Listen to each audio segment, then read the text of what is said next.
Yo, eto na naman. Eto. Yan. Tamang buga pa rin mga tito nyo. So eto na naman kami, nagbabalik. So eto guys, ang topic natin ngayon, mga katotpi, is yung mga natin, mga katito, katita, or kahit ano pa man yan, anumang tito ka man, or lolo, lola, whatever. Pero topic na is regarding yung mga yung mga solo parents natin na parang solo or mag-ina, na term na solo, mag-isa na tinataguyod kanilang anak or mga anak, yung kanilang mga sakripisyo at yung mga, alam mo yun, parang sila technically, parang mga modern day heroes sila Oo. Parang yung yan pre, yung nabanggit mo nga rin, tito, tsaka, tito, tita, lolo, lola, hindi naman necessarily magulang, di ba? Itaguyod yung, halimbawa, namatay yung anak or hindi able, namatay, diba? or pwedeng dahil sobrang bata pa nung kasi sa panahon ngayon, di ba? Maaring lolo't lola yan, or lolo, lola, na alam mo yun, sila yung saludo tayo sa mga yan. So, without further ado, mag-intro muna tayo, Boss Lots. Yes, sir!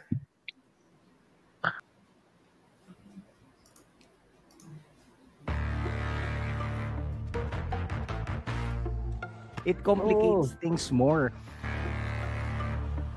Shots fired na naman ng mga tatamaan dyan. Depressed daw siya, Tapos pre, nagawa pang umiyak sa camera ang walang hiya. Oo, masasabi ko dyan, pakyo kayong lahat. Let's get ready to rumble!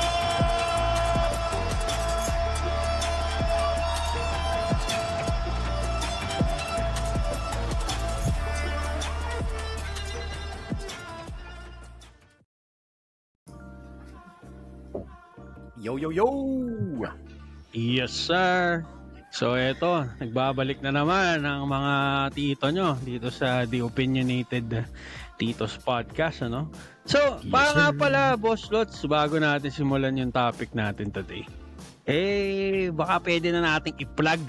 Ayan. Yung kami mga nanonood sa atin na mahilig maglaro. Ayan. Gaming, ganyan.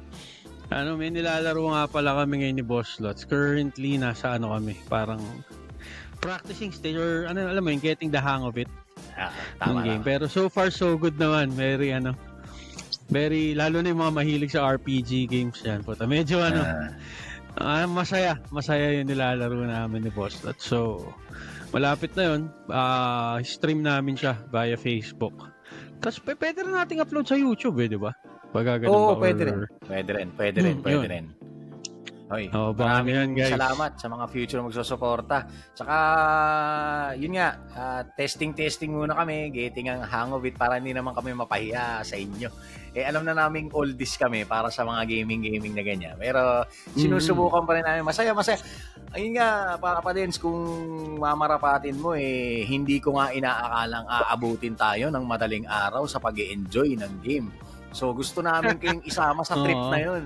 Di ba? Gusto namin kayong isama sa trip na yun. Baka gusto nyong manood o habang nag-i-stream kami, alam mo, Papadens, ang bala ko, dalawa yung monitor ko Bala ko i-activate to para sa chat, para habang naglalaro tayo, makikita naman natin yung mga nag-comment sa chat. Di ba? Oo, hindi lang actually dun sa gaming side at kapag nagla-live din kami dito sa The Opinionated Titos Podcast, makikita namin in real time. Hindi na ako yung pa-swap-swap kasi currently, wala kasing cable yung yung isang monitor. So kapag na-set up ko na isang monitor, makaka-respond agad kami. So, yan, marami kaming ginagawang improvements dito sa inyong enjoyment. Siyempre, enjoy din namin ang ang journey na to. Sige, simulan na natin, Papadens, pre. So, yun na nga, Alam mo, pre, yung topic natin ngayon. Kasi alam mo, kumbaga hindi, sa panahon ngayon, hindi bago yan yung mga ganyan. Parang madaming mga ganyan, lalo na sa I don't know sa ibang industry, kasi hindi naman tayo, pero yun nga, dun sa industry natin ngayon, saan tayo nag-work, maraming ganyan May mga kaibigan tayong ganyan, may mga kakilala, nakakasalamuha doon sa work natin na ganyan. Na parang, alam mo yun, it's hindi siya madali. Oh, may sumilip. Multo yata. Pero yun nga, hindi siya, hindi, kumbaga, alam mo yun, yung first-hand experience mo, marami silang sacrifices na ginagawa. Kasi nga, solo lang silang nagtataguyod ng mga anak or mga anak nila. Parang, alam mo yun. Ikaw, pre, anong mo dyan, pre? Ayun nga, katulad nga nung sinabi mo kanina doon sa intro, hindi lang to nasasakupan ng ng parent, yung legit, legitimate parents kasi maaring yung mga biological shit sa oo, at tito, tita, lolo, lola, ganun, o kahit kahit inampon ng isang solo parent para lang mabuhay yung bata. Yan, okay din yan kasi alam mo yun, hindi lang magulang ang isa-shoutout namin dito, pati yung mga hindi, yun nga, sinabi mo, biological o yung mga at least immediate family members, lolo, lola, tito, tita na solo nilang tinataguyod yung kung ilang mang bata yan. Meron nga meron pa actually, maikwento ko lang yung siya, hindi, Middle Eastern siya. Alam mo kung ano yung inaampon niya, pre? Yung mga batang, solo lang siya, wala siyang asawa. Kasi parang namatay na rin yata yung asawa niya. So, technically, solo parent ang datingan niya.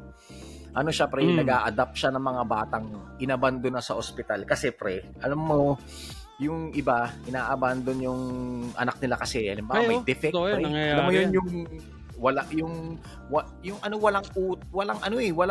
yung latest yung walang utak yung bata. Hindi, nakakatawa pero alam mo yun yung parang walang utak. O yung brain niya wala doon sa skull niya. O sige, gano'n na lang. Tapos ayun, inaalagaan niya. Siyempre ko diyan Kasi marami kasi walang utak talaga, pre. Kidding. Ayun. Sorry baka may magalit sa atin. Pero, baka may ma-offend na naman dyan. Mga lagi nating pinagdidiskusyon ng mga walang utak, literal. Hindi literal. Yung walang utak na biniyayaan pero hindi ginagamit. Hindi ginagamit, no? Yes, sir. Katulad nga ng paulit-ulit namin siya sabi, kung galit kayo, mag-comment kayo o kaya, gumawa kayong sarili nyo. Mga walang niya kayo. Kung kayo sa inyo. Totoo. Ayun na nga, maituloy ko lang, Papa Dens, no? Yun nga, inaalagaan niya hanggang sa, yung mawala na ng buhay, yung bata. Kumbaga, binibigyan niya ng quality life, yung bata. Alam mo, kasi minsan yung mga bata na yun, hindi sila na nakakapagsalita or hindi na sila umaabot na magsalita. Ang goal niya daw dito is to give them a quality of life. And at the same time, pre, to feel yung touch. Kasi ang love language, hindi naman laging, laging sinasabi yan. Rin yan, sa touch, sa feeling, sa caring, yan.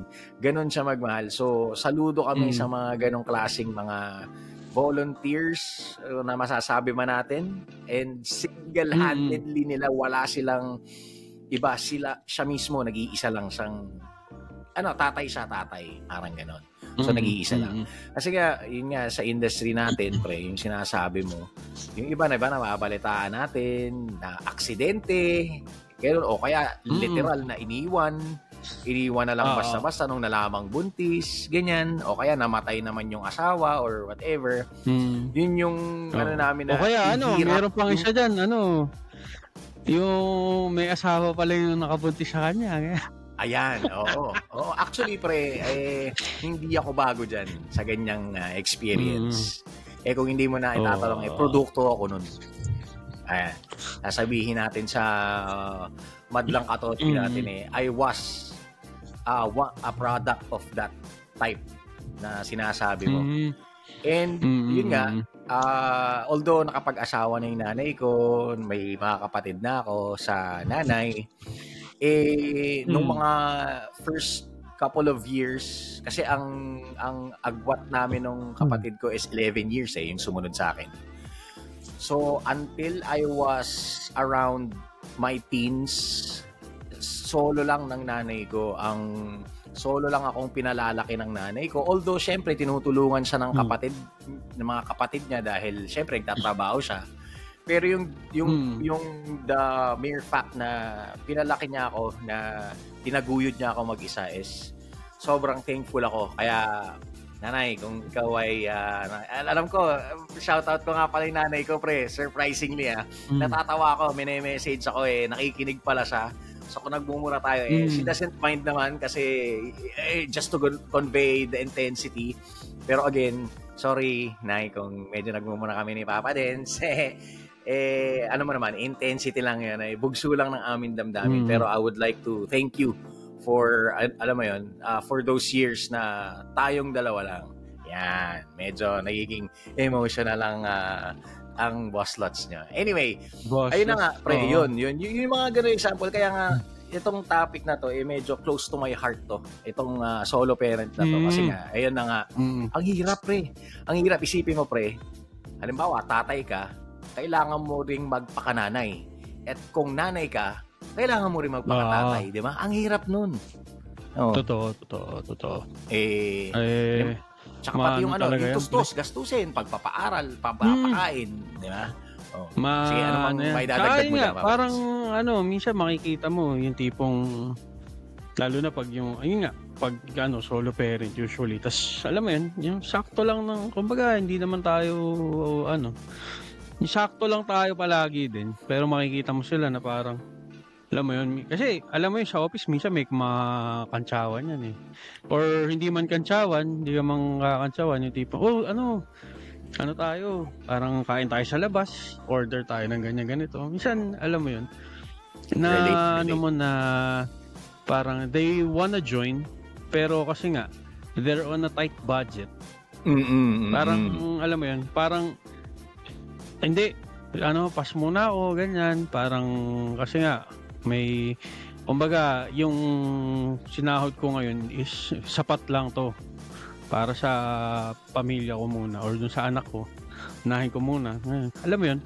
Parang yung mga, parang sasabihin ng iba, little sacrifices, pero parang tangina. Diba? Sino ba namang hindi gustong makisama or jumoin ng mga happy-happy? Enjoyin yung kanilang, diba? Oo, diba? Tama. Saka minsan pa yung magkakayaan, yun nga, yung usual na pag yung uminom or may yung so-called mga team buildings, ganyan. Usually yung mga ganyan, pre, hindi mo sila makikita sa ganun kasi hindi sila sumasama. Kasi nga, parang I'd rather parang spend my money dun sa anak ko kaysa alam mo yun, parang kaya alam mo yun, kumbaga sa mga ganon extracurricular curricular activity, utangin na bubulol ako, curricular activities, go so yun, parang alam mo yun, talagang solid. So na parang para sa iba, 'di ba? Yun nga. Merong iba sabi, magkano lang naman, ganyan. Hindi Parang wala ka dun sa posisyon na sabihin na parang kuripot sila or kasi nga nakalaan yung budget nila para sa anak muna nila, parang gano'n. Kasi nga, yun nga, wala naman siyang especially yun nga, solo parent siya. Wala siyang kasamang kumbaga sa gastusin, wala siyang anong tawag dito. May term akong nahanap Katuwang. Yes, sir. Yeah. Tama. Kumbaga, that in itself for me, and I know it for you as well, is a sacrifice. Yun? Ang dami niyang yung mga ibang solo parents, yung grabe yung sakripisyo nila, pre, yung time nila kasi isipin mo, pre, pag dalawa yung magulang mo, gumugulo na sila ng oras para sa'yo. Imaginein mo na lang, pre. Yung mag-isa lang. Oo, na mag-isa lang. Double hat, ika nga, di ba? Oo. Tsaka, syempre, pa yan, pre. Kumbaga, lalo na pag nag-aaral na, may mga, minsan, pag-uwi ng bahay, tutulungan pa sa homework, tapos ayan, tama. Kumbaga galing na sa trabaho. Tama. Parang ka nag-aaral ulit niyan, pre. Kasi pag gano'n, di ba? Totoo naman. So, pagdating ng umaga, papasok yan. I-ready mo yung susuot. Ayan. Yung uniform, yung baon. Oo, pre. Diba? Ano ngayon, pre? Din eh. Kumbaga, isang na rin talaga. Kumbaga, kasi kaya nabanggit mo, yung maglalaba ka ng damit. Kasi pre, sa totoo lang, puta, mahirap maglaba ng damit. Pero yun nga. Totoo naman. Kasi meron din ganun eh, na parang yung kumari, for example, yun nga, yung mga simpleng eat out, mga ganyan, magpapas yung mga yan. Kasi nga, kumbaga, siguro, meron din kagaya nung ngayon, di ba? Sa technology natin ngayon, pre, merong washing machine na putang ina. Paglagay mo, sasampay mo na lang, di ba? Pagkatapos. Oo. Siguro, may mga ganun din na parang kesa maglaba siya, andun sa usual washing machine na kailangan mo pang banlawan, siguro nag-iipon din siya para makabili siya to make his or her life easier pagdating sa ganung bagay. Parang may mga ganun din kasi pre. Ayun nga, kaya hindi namin, although papa din sa baka iba parang baka sabihin dinedisregard namin yung anong tawag dito ba? Yung mga kompletong pamilya, hindi po hina-highlight lang namin yung mga solo parents and kung gaano kahirap, di ba? Katulad nga ng mga binabanggit ni Papa din, yung mga sakripisyo nila na they can't have, they had you, so it's fun for them. Pero yung, may mga bagay kasi pre na katulad mo, not everything is tungkol sa anak. Kumbaga para for your mental health na rin, di ba? Kumbaga sariling saya. Sariling saya. Yan. Yun yung nasasakripisyo, yung kanilang own fun. Tsaka pa yan pre, minsan may mga na pag may nakakakwentuhan ako na parang, kasi di ba usually pag yung mga single or yung alam mo yun, medyo well off na kompleto sila, parang ang nila, parang tawag dito, may makita mga material things for themselves na binibili nila, ganyan-ganyan. So meron akong mga nakakwentuhan na parang yung ibang single parent, ang achievement or ang goal nila is not for themselves. Parang nila is kailangan parang masaya sila sa, ewan ko kung adulting na rin ba yun or kasi ako, di ba? Kasi di ba yun nga, yung mga ganun pre, masaya sila na may laman yung ref nila, pagbukas mo kompleto, di ba? Alam mo yung mga ganung simple pre, joys. Oo, tapos yung tipong walang natira para sa sarili ko, pero yung tipong alam mo yung bayad yung bills, mga ganun ba? Mga ganun yung ng mga nakikita mong 3 beses kayo kumakain sa isang araw at na-enjoy nila. Yung mga ganun. Diba? Tama. Yung mga ganun. Ganun ang, kumbaga ganun yung nila eh. Yung, kumbaga sabi nga natin, may mga different levels of tayo. Pero hindi porki yung level of happiness niya is hindi yung tipong nakakapag out of the country, nakakabili ng magarang sasakyan, nakakabili ng magarang bahay. Hindi porke ganun yung level of achievement. Hindi porke hindi ganun yung level of achievement nila is parang hindi na achievement yun. Again, yun nga, base dun sa mga nakakwentuhan ko and whatnot, yung achievement nila is yung ganun. Yung satisfied sila na puta. Pag nagbukas yung anak nila ng ref or sila, may laman. Tapos, komportable sila, na bayad yung bills, hindi ka mapuputulan ng kuryente or internet o tubig. Yung mga ganun, pre. Diba? Simple joys and kumbaga, sacrifices. Yun nga di ba? Yung nabanggit nga natin, pre, isipin mo, sa 2 tao na may anak o may mga anak, ang hirap na nun. Isipin mo, pre, mag-isa. Diba? So, yung mga siguro ang masasabi ko lang pre dun sa mga kabataan na minsan hindi mabili ng nanay niyo yung gusto niyo. uungot kagad kayo. 'Di ba? Na bakit si tropa ko may ganun, ako wala, hindi mo ko mabili, hindi mo ko mahal. Hindi po. Mag-isa lang po siya na nagsasakripisyo. Minsan nga pre, kahit dalawa na yung kahit may nanay tatay nga, minsan hindi nabibili yung gusto dahil di ba? Oo. Tapos ikaw na hindi mo pa siya maintindihan dahil dun sa sakripisyo, sa tingin mo ba sa puwet niya kinukuha yung binibigay niya sa'yo? Hindi naman Di ba? Totoo. Kumbaga sa sakripisyo.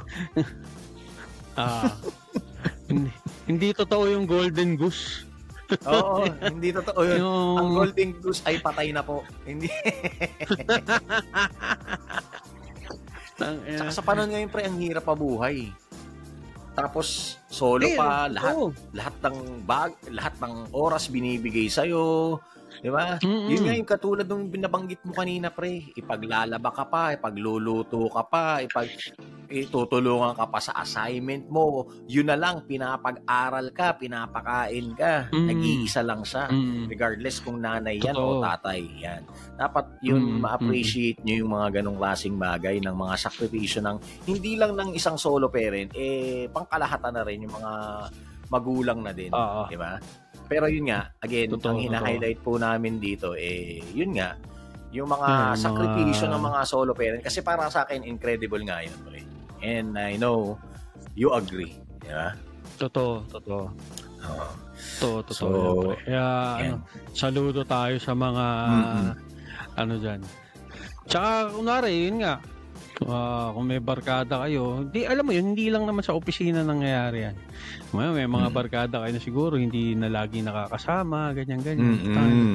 Huwag niyong huwag niyong, kumbaga, hindi porque hindi siya nakakasama, hindi na siya tropa or what. Di ba? Huwag niyo rin alaskahin, pre. Oo, tumatanda na tayo, puta. Kumbaga, yun nga, nag-iiba ng mga natin. Priorities in life. Priorities sa buhay. Totoo. So, anong gusto mo? Trumampa ka o Kasi, alam mo, pre, merong ganun Hindi na lang sa isang solo parent Actually, meron din ako nabalitaan, pre, sa mga news. Yung instead na itaguyod nila yung anak nila, hinahayaan nilang mag-isa dun sa bahay. Tapos, sila nagsusugal. Hanggang sa namatay yung bata, pre. Kasi hindi niya natutukan Di ba? Meron akong napanood recently na ganyan, pre. Yung babae, may anak siya na baby pa. Tapos solo parent siya. Parang nagbakasyon sila nung boyfriend niya for a certain amount of days. I'm not sure. Naalala ko nga yan. Iniwan niya mag-isa yung baby, pre. Tangina, tas nung umuwi siya, parang napatay na yung bata dahil sa dehydration ba? I don't know. Grabe tapos, yun. Parang ewan ko, kumain yata ng tae niya, sobrang gutom, parang gano'n. Tangina na parang, alam mo yun, walang, alam mo yun, walang kalaban-laban yun. Puta, walang kalaban-laban sa mundo yun. Putang ina, grabe yun. Grabe, napaka-grim nun nung naano ko yun, pre, sobrang lungkot ko. Kaya kayong mga kabataan. Knowing na babae pa siya. Kasi, di ba, I'm not saying na yung tatay may less love para sa anak. Pero when it comes to anak, mas, mas talaga, in nature talaga. Iba ang nanay talaga. Yan, masasabi namin hindi natin sa yung mga airpot. Kasi saludo din sa mga airpot. Pero iba ang pagmamahal ng nanay sa anak. Lalo na yung ganung kaliit na baby. Iba. Tangina. So, ayun. Parang nung naano ko yun, parang sabi ko, tangina, nanay siya. Parang tangina, totoo ba? Parang... tapos sa korte, nagsisisi. Gusto ko siyang suntokin yung sa hearing na. Walang... Gusto ko sakalin. Oo. Tangina.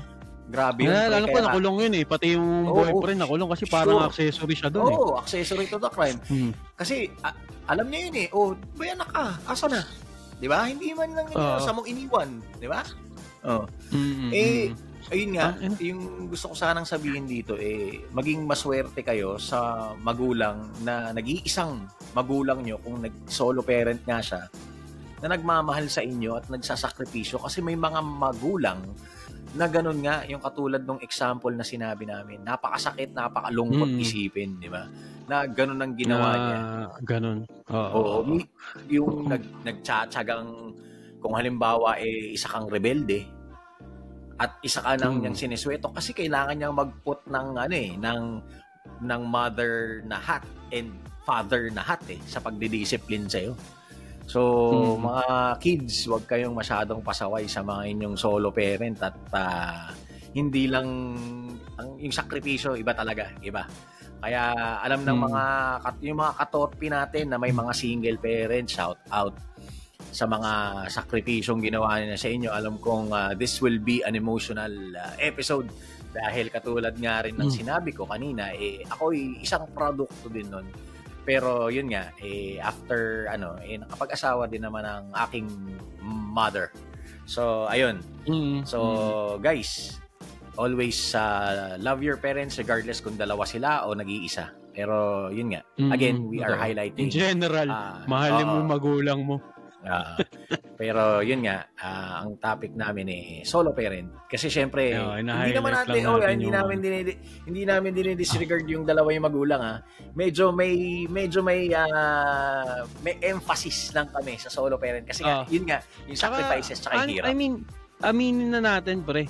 Iba yung challenge. Kumbaga, being a parent is a challenge itself. Itself, yes. Paano pa yung kung mag-isa ka lang? Diba? Totoo. So, diba?